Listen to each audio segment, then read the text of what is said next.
To the 70 million people of Japan, Hirohito, their emperor, is a god through direct descent from the great sun goddess Amaterasu.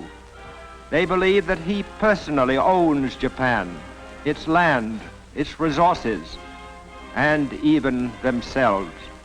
And they believe that it is the right and destiny of Japan's emperors to rule the whole world.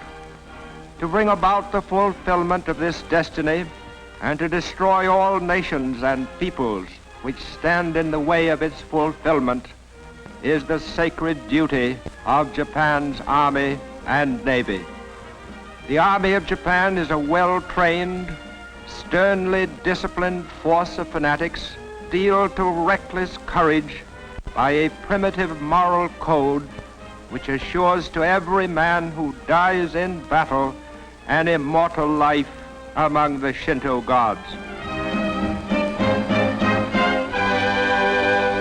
Behind the fighting forces stand all the wealth and power and resources of a people whose national dream is to see Tokyo established as the capital of the world.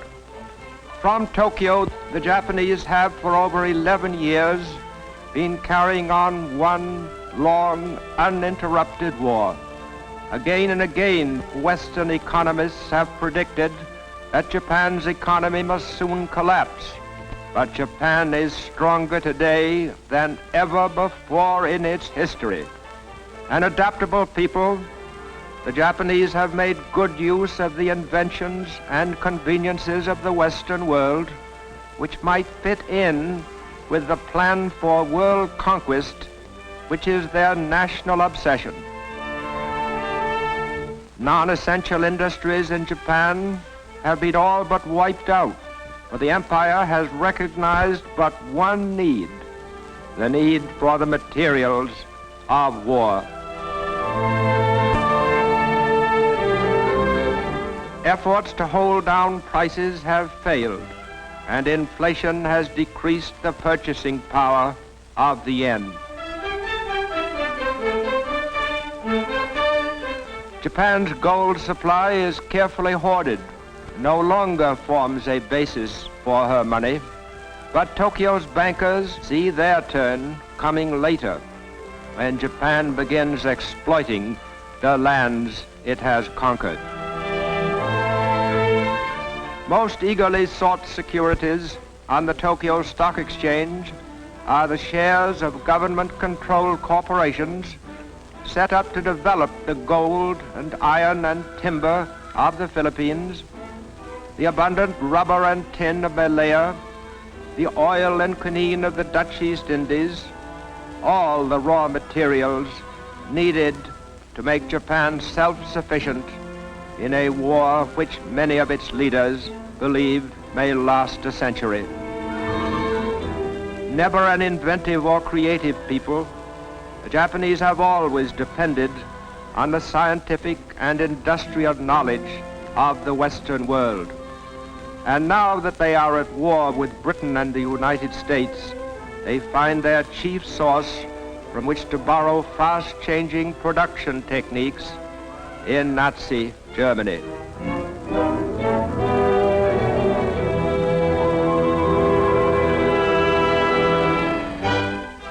In the theaters of Japan, Nazi methods of propaganda are also copied to good effect.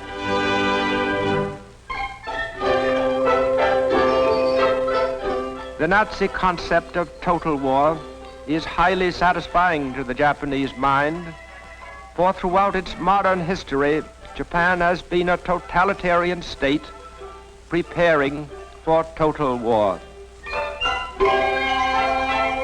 Playing their closely supervised part in total war are Japan's metropolitan newspapers, which ape the great American dailies.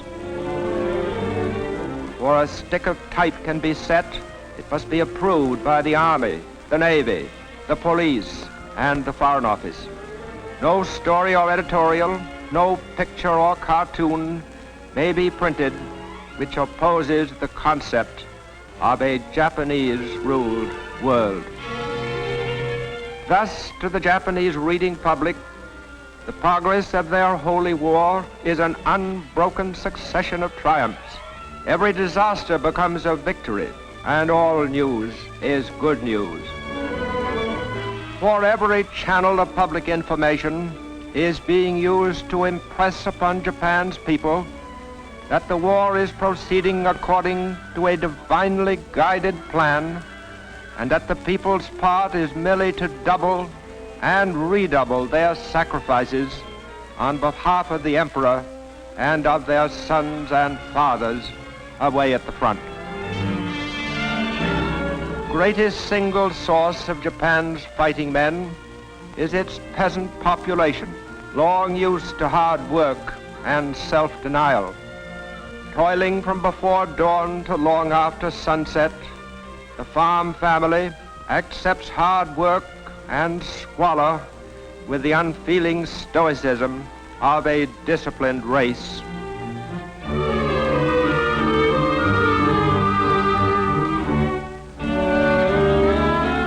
Homes are crudely built with a framework of wooden beams and walls of mud and chopped straw. In these huts, Japan's peasants have for generations raised sons to fight for their emperor. There are few luxury crops in Japan today.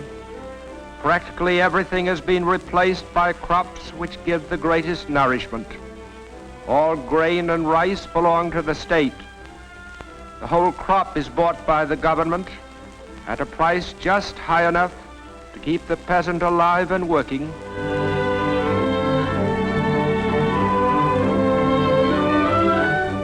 And in a nation where land is the chief source of food and life, no square foot of farmland, however meager, is left untilled. To protect its supply of hardwood, Japan has for years practiced reforestation on a national scale. And today its lumber, like everything else it produces, is going into the war effort in one way or another.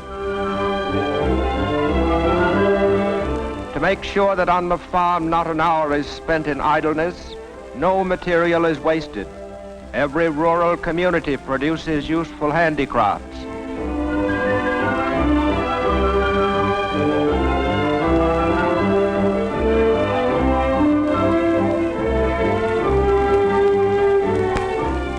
In the towns and villages, home industry is also the rule, and in these homes lies much of Japan's industrial strength.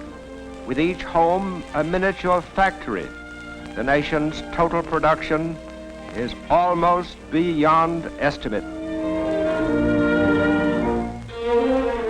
With the same fanatic zeal that inspires the soldiers, whom they so devotedly support, the Japanese people are today working for the destruction of the land they fear and hate most of all, the United States, a land which more than any other the Japanese have cause to remember with gratitude and affection. When in 1923 Japan was racked and broken by an earthquake, it was the United States which was first and most generous in giving aid. Into Tokyo and scores of other shattered and suffering cities poured millions of American dollars, shiploads of American supplies, to save lives, to heal the injured, and to help rebuild Japan. Today, Japan's restored cities are filled with mills and factories turning out materials of war. In these factories, there is no shortage of labor. Farms and villages comes an endless supply of girls eager to contribute to the war effort for a year or two before they marry and begin bearing sons for the Army and Navy. Willing to work 14 hours a day for little more than room and board, they find factory meals of boiled rice, fish, and tea better fare than they had at home. Since nearly a decade before Pearl Harbor, Japan's heavy industry has been mobilized on a war footing. its materials, machine tools, and workmen integrated into a long-range program to build up and maintain the Japanese war machine. To make up for shortages of strategic materials, it accumulated great stockpiles of raw materials by importing them from China, India, the Netherlands East Indies, and from Western nations.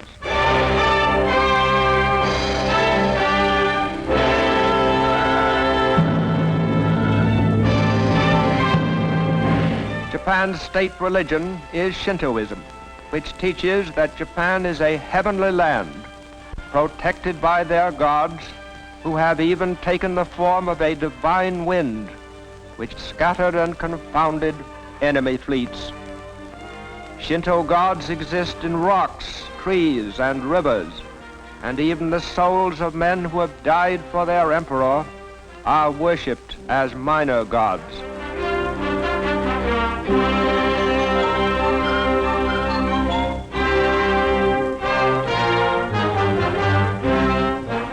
And in the immemorial fashion of these ancestors, they fortify with pageantry and savage symbolism the belief that innumerable and deities in them to be the conquerors of the world.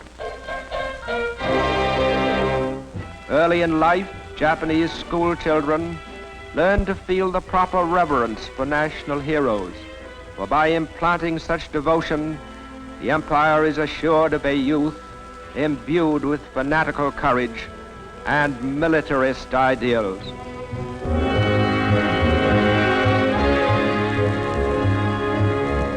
From infancy, Japanese children find their days strictly scheduled to the discipline of total war. In physical culture groups, they harden their bodies and learn the obedience to orders which will make them good warriors in later life.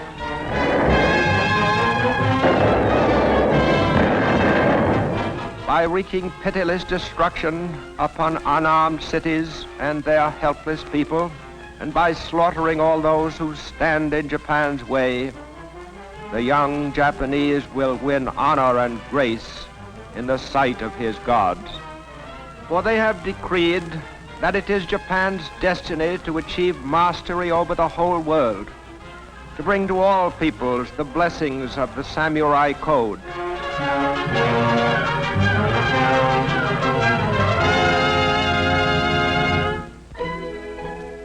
In learning to read and write the complex Japanese language of more than 4,000 characters, there is stern discipline for the mind.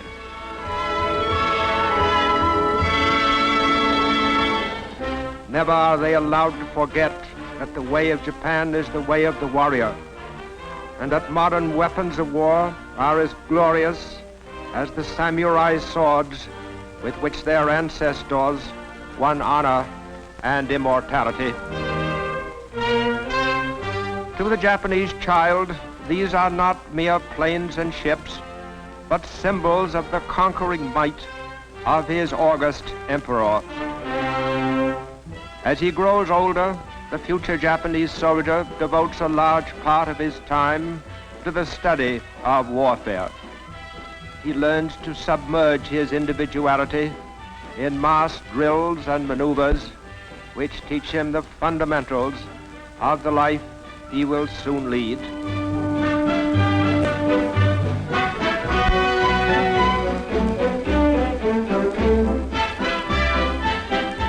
He is taught how to handle a rifle under a drill master who is both able and severe. He is trained so that handling a gun becomes second nature to him, in preparation for the time when he will be a full-fledged soldier ready to die for his emperor. Anticipating worldwide expansion, Japan has for years maintained a school of military government and colonial administration, where picked young Japanese learn the approved attitude and method of ruling conquered people in a conquered territory.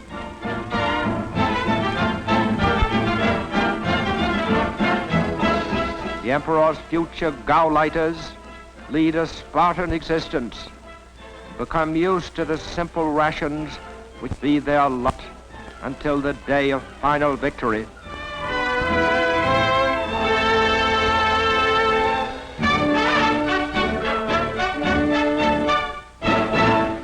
At 17, every Japanese becomes automatically eligible for military service.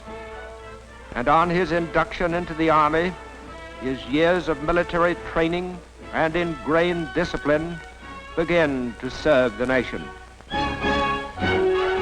Averaging only 5 feet 3 in height and 117 pounds in weight, the Japanese soldier is expected to compensate for his small size by his fanaticism in battle. Under the eyes of an elite corps of officers, the new soldier spends nearly 2 years learning how to take care of himself.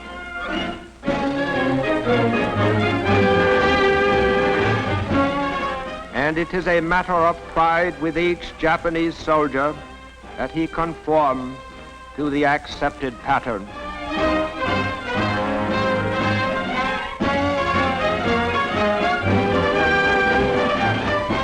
He is taught that the greater the odds are against him, the more glorious will be his death.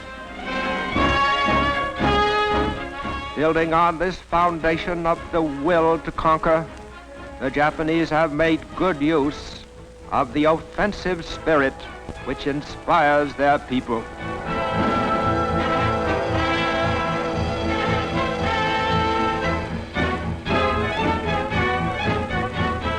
Today, they believe themselves well on the way to realizing their imperial dream, the dream of uniting all mankind into one worldwide household with Japan at its head. This, then, is the enemy, primitive, murderous, and fanatical. This war machine, this empire can be beaten. But let us make no mistake, for total victory, we must make total sacrifice. Against the madness of Japan, nothing less than all our efforts will suffice to bring peace and security in our time.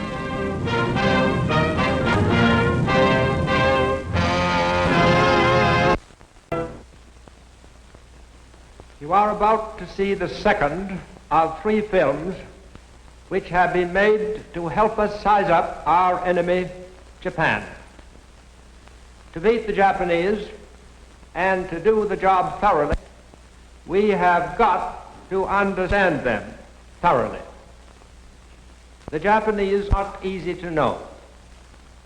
I've lived among them for 10 years, and I can testify that they are as different from ourselves as any people on this planet.